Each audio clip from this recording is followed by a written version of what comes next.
Subscribe to our YouTube channel and press the bell icon to get the latest updates. Hello, I'm Shruti Kapila. I teach modern Indian history and political thought at the University of Cambridge. I also write a fortnightly column for ThePrint where I reflect on the big changes in Indian politics. Today, the opening video column, as it were, is on the question of Prashant Kishor, the question of federalism. Above all, is it possible to have a coalition which can really threaten Modi? Through this column, I discuss three themes: the possibility of a coalition, the work of political strategy that Prashant Kishor represents, and why actually the 90s style era of Gathbandhan politics or coalitions is no longer possible in India in 2021. Partly this is to do with India's federalism and the way it has been shaped by Modi, but also historically what federalism and party politics have done to India in this period. So let's start with as it were the big win of Mamata Banerjee's in the last winter, a high prestige and high octane campaign which saw, as it were, the noise or the voice of a possibility of a Gathbandhan or a coalition against Modi gaining credence. At this point, please recall that Prashant Kishor, who had helmed Modi's successful campaign in 2014, but since then had also strategized and won every prestige campaign against him in the assembly elections, is the prime mover and the prime winner. He comes out also saying that his days as a strategist are over, hinting thus that he was no longer a campaign strategist, but entering the political world of action itself. And it seems that what he was trying to say is that such a coalition which he will helm or which he will strategize, can take on the big machinery that is the BJP electoral machinery. Now, what is possible and what is not possible? One thing is clear, that Kishor has realized that a 90s style coalition or a coalition of just regional forces whom he knows well because he is the strategic glue alongside all these regional parties is not going to be enough. You need the Congress as the party which has the largest footprint beyond one region after the BJP, however small, is a national party, and keeping that outside the coalition will now today not work. So let's look historically. I'm a historian, so history always has a pattern in some ways that allows us to think whether this is possible or not. Now, India's political map, as it were, the party political map, allows for such a coalition to take place. For one, India has 50 plus political parties, but apart from the Congress and the BJP, the Congress which is diminishing and the BJP which is expanding, there is no party which has an electoral footprint in more than one state. In short, India's regional parties are truly regional, if not parochial. But what unites all these parties, all these regional parties, more or less, give or take, is the fact that they represent caste interest in their regional form. So despite regional diversity, what is common to these 48 plus regional parties is the fact that they are primarily OBC parties or other backward caste parties. Now, the 1990s was the decade of coalitions, the rise of the second democratic upsurge, which was really the birth of multi-party politics in India. At that time, the OBC parties really came into their own and disallowed, the greatest effect was they disallowed a majority mandate to the BJP, which is to say the Mandal politics or OBC politics, stopped the juggernaut that was the Mande. So, but this coalition of castes was quite fragile, and it was also short-lived, not only because Modi remade the BJP, but also because the BJP learned from that electoral history and assiduously cultivated the OBC vote.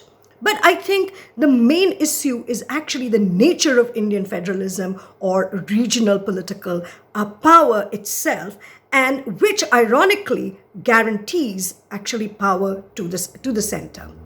So, despite, of course, very famously, Modi, when he came in, he rebranded the relationship between the center and the states as one of cooperative federalism. This was his own personal branding to that relationship between central power and states. But if anything, under Modi, centralized control, which has also taken a personalized form, is all too visible. So whether you look at vaccine policy, taxation, or farm subsidies, India's polity is now synonymous with the Prime Minister's office or the executive itself.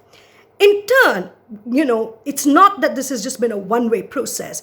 In turn, whether it is West Bengal or Punjab, the Hindi heartland, or even the southern states, they have disallowed Modi or the BJP to capture assemblies. So, which is to say that assembly or regional politics is not simply a pale version of Hindutva or Modi in regional forms.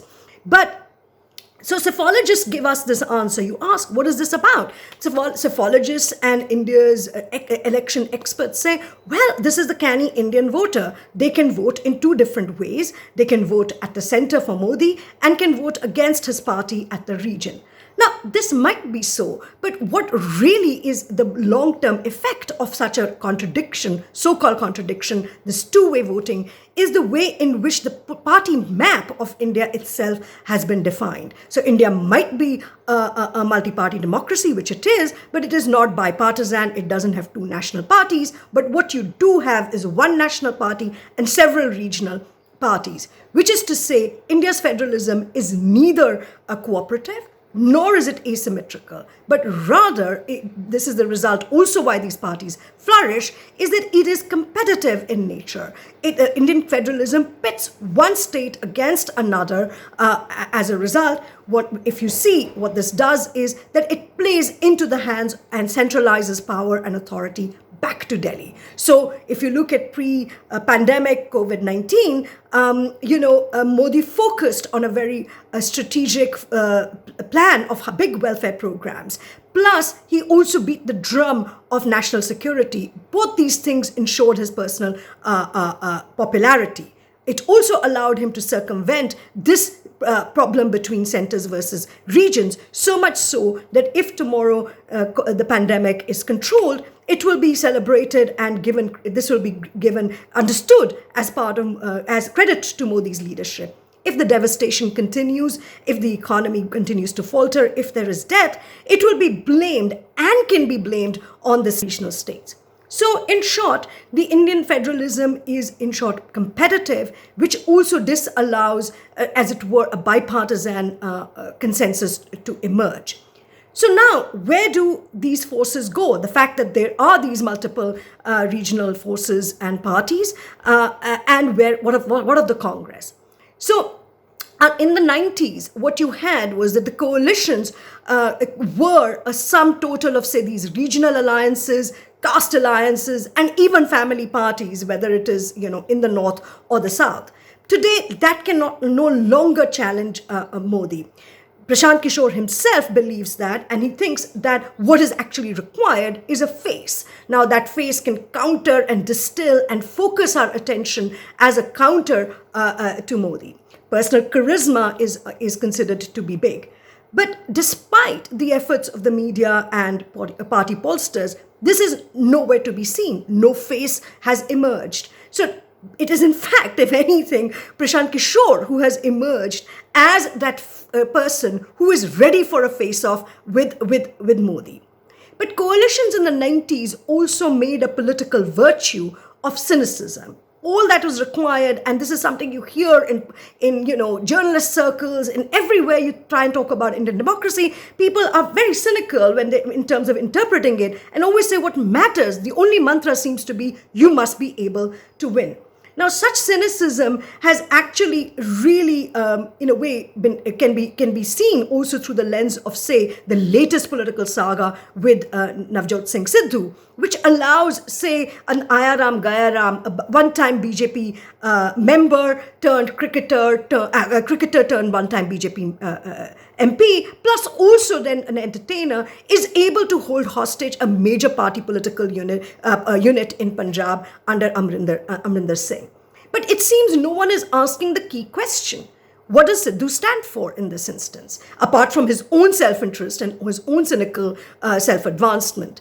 Because, of course, such pursuits, and Sidhu is not alone, it's a kind of, it is a metaphor and an example for why these coalitions will be difficult to sustain.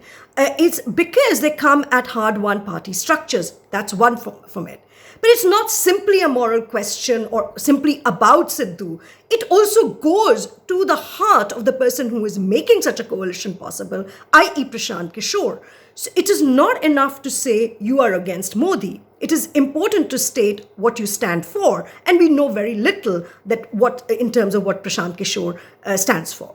So in short, whether it's flexibility of positions, ideologies, and faces, all this belongs to the bygone era of Mandal Mandir politics. This is because India is on a hard Hindutva path, and the space between ideological kind of cynical maneuvering and the Ayaram, Gayaram or the Torjor and ideological purity is narrow.